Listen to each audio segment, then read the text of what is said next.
All right, friends, we're going to start planting today. You know me, I love Coleus. I think Coleus could really add a pop. My zone 6A here in Kansas, these will die back in our first frost. Some of them might last a little bit longer because they're under some trees, but typically within a frost or two, these are gone. So it's super expensive to get them and use them for a couple 7 months out of the year. So that's what I'm going to try to do. I think our first frost normally hits around, we finally get a snow somewhere around November. It's a little tinkle of a snow, but ultimately this will last us until about November. Anyway, so you see me pull back a lot of these, this bark. It's starting to rain, so of course it is, right? But yeah, I pulled back a lot of this bark. A lot of this bark will not break down. The bigger chunks, always kind of rake those out, throw them in a leaf bag, and then I'll just disperse them throughout the garden. The finer stuff will ultimately just go back into the garden, into the soil, and feed our plants and trees. But I'm going to go ahead and stage these throughout. I'm going to add this Coleus through. And before you guys get in there to start typing, some of you that are new, I just use a regular old drill bit. I used to have an auger. My son took it to a job site, never got it back. Really don't even care because this actually works really well. And since I'm sitting under a tree here, I don't want to dig down too far into the roots and take up the big auger spots. So that being said, I'm going to use this. It's probably going to drive you nuts. It's just a little wood bit, but it actually is handy. And so I'm going to go in here, stage these. Luckily, I'm underneath this tree, so I don't have to worry about the rain too much. But the camera, however, is in the rain, so we might have to maneuver ourselves around so you can see this. But let's get started.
So I woke up this morning and I posted on my Instagram page something about how peaceful it is, and today I'm going to finally get to work in the yard and pull myself away from some other projects, particularly that project that's been taking a while back there in that back corner.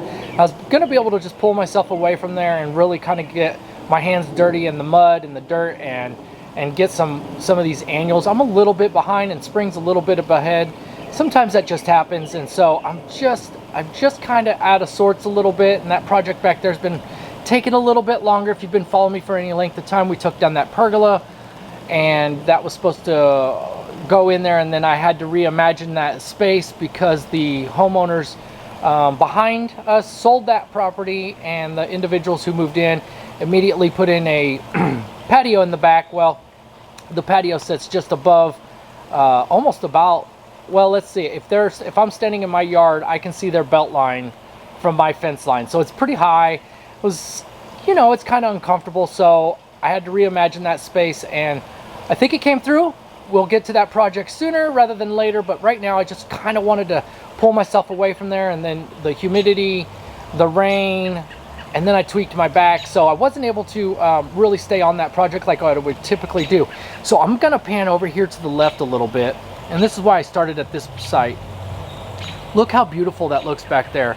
Look at just all that color and all that beauty, and the sun's kind of poking through there, and I really like an evening sun or a morning sun to kind of, you know, flirt with those shadow lines with the trees, and it just sends me to another place. And this is almost like a vacation here. I just absolutely love it, and I'm so surprised that I was able to pull this off, and I give credit to my wife as well. She kind of steers me when I kind of get off the beaten path and start to go a little too wonky, but she's a part of this garden as well, and although she's not in front of the camera and really just kind of lets me do my own thing, she influences me one way or another. And so all that being said, and not having that background to do all this stuff, it's just remarkable how this has actually come through. And I could sit here for hours just talking about the beauty of gardens and what it does for my soul, and right now it just feels just so nice. If you see there in the background,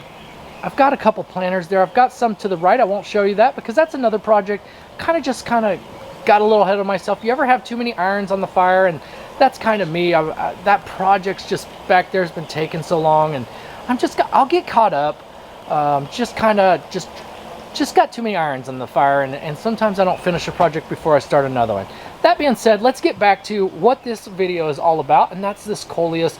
And you're just going to see a remarkable layout throughout this garden as we kind of tore through here, and I'm going to give you a little bit more than just what we planted.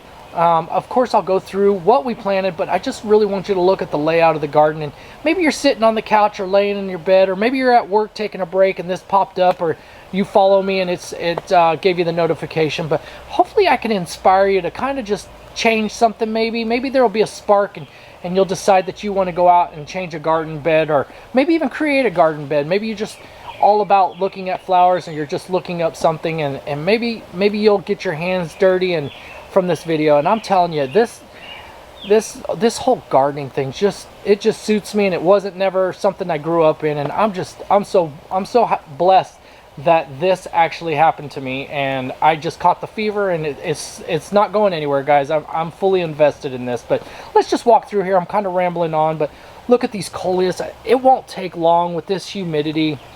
We're in northeast Kansas, zone 6A, if I haven't mentioned that. And we've got, I know people that come up here for the colleges to play football and basketball, and they're maybe from Florida, Georgia, Alabama, maybe Louisiana, and they just tell me how crazy humid it is here, and it's worse than back at their home state. And so that should tell you a little bit what we got going on here. And so that humidity and the moisture and whatnot will really just help this garden grow. And so these Coleus here, they'll be at the bottom of that bird feeder before too long, and I would say within 30 days, and that whole space will just be covered in color.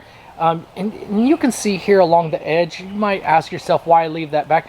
Well, once these fill out within that 30 days, 40 days period, they'll really kind of come over here, and it'll be right up against where this hedge is that this boxwood hedge.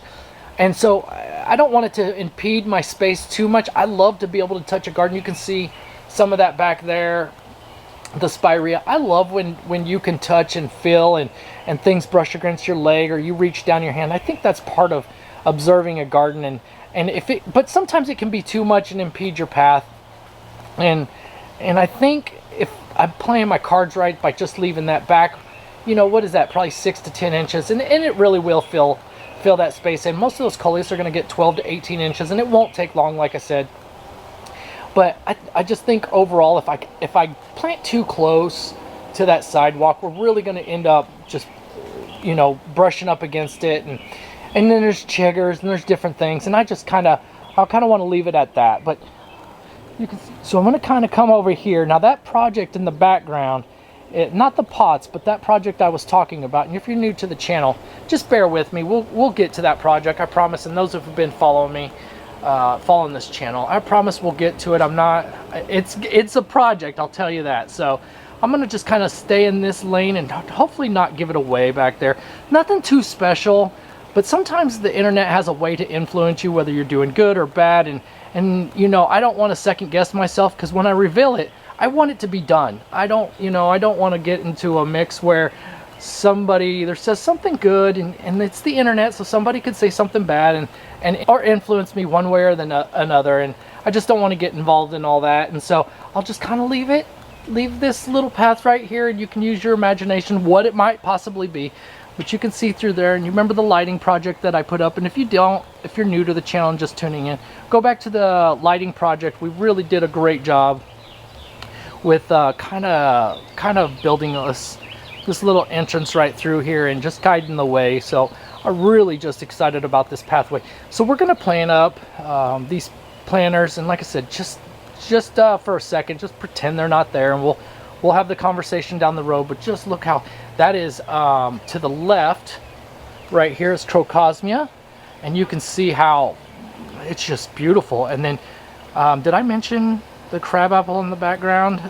Right here, it's a prairie fire crabapple. It's 3 years in this garden and just woke up one day and it didn't. So I'm not sure what happened, but look at this pathway through here. Just a lot of fun, a lot of color. And this is a really shaded area right through here. We'll kind of go slow and try not to make you too dizzy, but look at all the color through here. And those Coleus, stop right here. Those Coleus that are behind the birdhouses there, you know, probably another month like the other ones, and it won't take long, and we'll have, you know, 12 to 18 inches in there, and it'll just really cover up that space, and you won't see that pot in the background.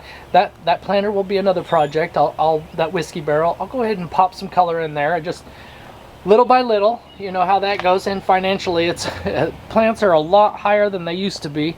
I'm sure everybody can relate to that if you're out there buying different annuals and stuff. So if you're in the annual business of buying year after year, it is pricey. Check out these. I'm gonna fight off a few mosquitoes here, but these Coleus here. Now I'm all about planting in odd numbers. Funny thing is I just kind of went in there, and there was 6 sitting in there in a tray, and that was it. So it was like those 6 had to come with me. I couldn't leave one of the buddies behind, so we went ahead and planted all 6 of them in there. I would have rather stayed at 5, and I would do a different pattern than the 5 and then the one off to the side. I tried to make it, but it won't matter. And probably, like I said, another 30 days that will all fill in. Those all just kind of, it might even look like a bush, to be honest with you. So we'll see. And then you can see that little happy turtle there. Every once in a while I like to throw in some whimsy. We've got that bird bath, and it looks like it might be uneven a little bit. Looks like the water's leaning this way, but it's fun to watch and listen to those birds kind of clap around in there. And I've been able to get a lot closer to the robins. It's almost like they're starting to trust me. I don't know if they frequent the garden. I don't know. But in my mind, I tell myself when I'm out here with these guys that, hey, they're starting to trust me and know that they're in a safe space. I'm going to slap my leg for a minute. Boy, howdy. I talked about the humidity and the moisture that we've been getting here lately. These mosquitoes. Somebody asked me the other day what I use, and I use those little dunks from Walmart or from a Home Depot store, or from a hardware store, pardon me. And they're little dunks. They're probably like $5.97. I think you get 6 to 8, and you just throw them in any kind of water that you would any stale water, any water that's not got much movement. But anyways, it helps out, but only so much. You got to have some of your neighbors participate as well if they have any standing water. We'll go through here. I can tell you this heuchera is standing well, really tall, and if I can see here, you see the blooms and stuff.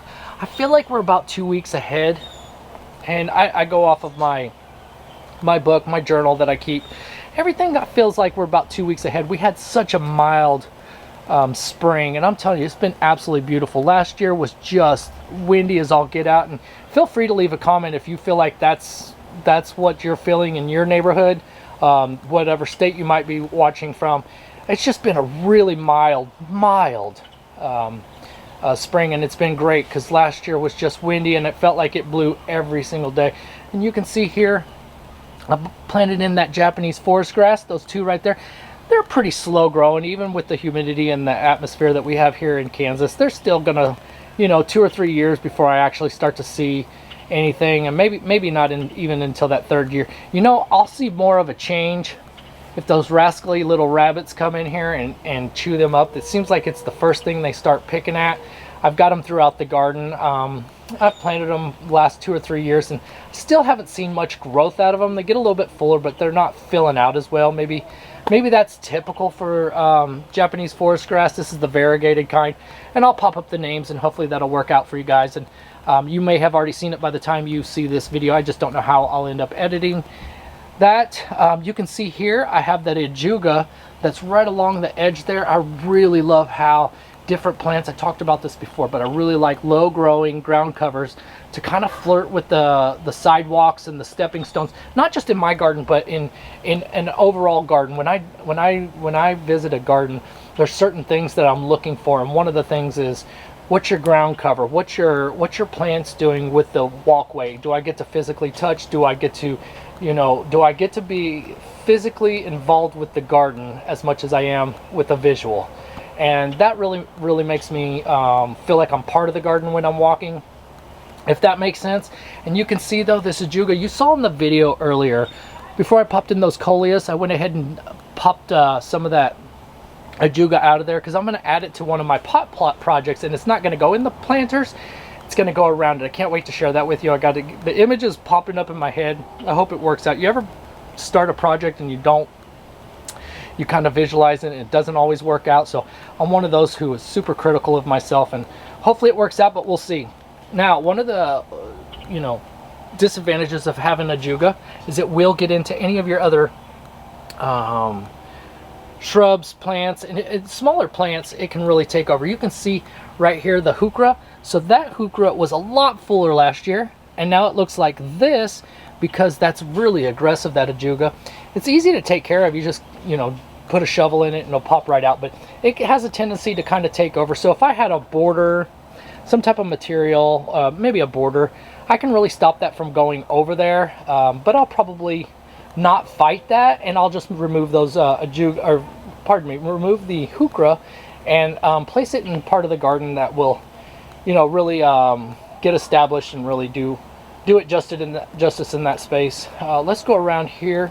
You can see here this Annabelle hydrangea. I think I've had that in the ground maybe 2 years. It gets a lot less sun, but look at this one. Now, if you're new to the idea of buying some hydrangeas, and if you do have hydrangeas and you have the Annabelle, feel free to comment. But man, they want water like you have no idea. So if you get ready to plant those, be ready to get out there and give it some TLC, because sorry, I got part of the project back there, so I had to back up. Hopefully that edits well. But anyway, I'll tell you that you're gonna, if you plant an Annabelle hydrangea and it's got blooms on it, you better be prepared to get out there and give it some love, because it's gonna want it. It's gonna want moisture all day long. Look how beautiful this is right through here. Just a remarkable space right here. Look at all that color. And I won't go through here and name everything. I'll leave that for another project or another video to share with you. But you remember, I think I had a 1 quart, maybe 2 of those lamb's ear, and it was 2 quart, and it just took off. And that's really what I wanted it to, because it flirts with those posts right there. And all those posts are from a hardware store. They're wooden posts that I just cut down into little blocks and made it look like it was something. But we're here for the begonias there. That'll eventually cover that ground. Begonias work well here, both in sun and shade. I think it would prefer a little bit more sun than it's going to get in that spot. We shall see, because there's more locations, as you've seen when I was planting, that it will really make a difference throughout the season. And that's kind of how I teach myself the ins and outs of what I want to plant. Pardon me, another mosquito. Look at this border. Look at this border. It's just beautiful. This is so from, oh, I'd say from somewhere right in there over to about right there was kind of my first year of putting this bed together, and it was when my first year of kind of introducing myself in this garden and trying to teach myself how to do YouTube and all this. And man, just look how full that is right through there. And I'm going to take you kind of around here. I do this every time. I tell myself, stay on point, don't get off, share your garden, but stay with what you're sharing. So just look at all that color through here, and the sun is officially gone behind every one of the homes and trees behind me, so we won't have any more daylight. But just look at all that color. I'm just floored with the way it works. Some of you might say, well, that pink don't go with that purple, or that whatever it might be. I'm telling you, it works for me. I'm not big on, hey, you can't have these colors with these colors. Whatever looks good, just jump in there and plant it. Whatever makes you happy. You might not be sharing this with YouTube or with Instagram, and just do you. Just make what makes you happy. Let it take you to where you want to garden. That vine right there is honeysuckle. Some are going to say you shouldn't plant wild honeysuckle. I know, but the smell is so wonderful. You can see here, got some more begonias. I really think they're going to flirt well with that post. And you know, the catnip that's there will come around here. I probably got 40 bites, and I feel really weird now because I have a coworker that found out that I had this, and she come to me and she goes, "Are you Moxie Garden?" And it was the funniest thing, and it felt so good. But I was like, yeah, but shh, I don't want people to know much about my personal life, and then, you know, you just whatever. Anyway, so she kind of comes up and asks me for information, and you know, how to do this, she's not overbearing or anything. I absolutely love this individual. She's a great person, and it's funny because she was just asking me about mosquitoes, and I was like, well, I haven't had that issue here lately or yet. Lo and behold, it has arrived. Well, you can see we got some more begonias in there, and I kind of wanted to keep a purple theme in that little space. Pardon me. Because we got just so much green through here, so I wanted to just kind of give it a different color. Last year I added, you know, I had all kinds of different things in there, and I wanted to just go with one or two different colors or designs, flowers, just to kind of tame it down a little bit, but still have a little power in the way it looked. And so we'll see. That's the evolution of gardening. You go through, and some years it works out, and then you're sitting there in those cold winter months and you want to switch it up. I'm very big on taking pictures and as many videos on your phone, whether you share it or not, but I love to take those different videos and stuff. And so when you're in that dog dead days of winter and you just don't feel like it's ever gonna warm up, that's when I start to kind of really fire up the thinker and try to figure out what I could do differently. You can see here the iris are almost out of bloom. Again, they're about 2 weeks ahead, but look at this color, and look at all the wonderful things going on right through this path. You can see the alliums are just about spent. I can cut those back at any time, and I'm getting off path, but it's just a beautiful space right through here. And those little lanterns, they did a wonderful job. It was putting in there, that was I think I got those at Walmart on clearance after a Christmas sale. You know, it goes to 90% off, and those were still sitting up there, and there was probably 15 or 20, and I bought them all, and my in-laws took some home and did exactly what we're doing. I don't know if they led the way or if I led the way, but ultimately it turned out well. I've got a few more in the garden. Let me see if I can pan around here without sharing that that project back there in the background. We're almost done with this video. Just hang in there. If anything, and I'm annoying you, just mute it and just look at all the pretty. That's what I call it, all the pretty. But one thing there was somebody, you know, whenever I created this video, or the first year I started this video, I added that, and somebody, I put that project together, putting those lanterns on there, and someone knows that I'm real whimsy and I love rust and wood and the older things. You know, you'll see a bunch of bikes and different metal pieces in the garden to kind of add that whimsy. And somebody said, well, take some shoe polish or something else and kind of go over those white pieces. Let me move in here.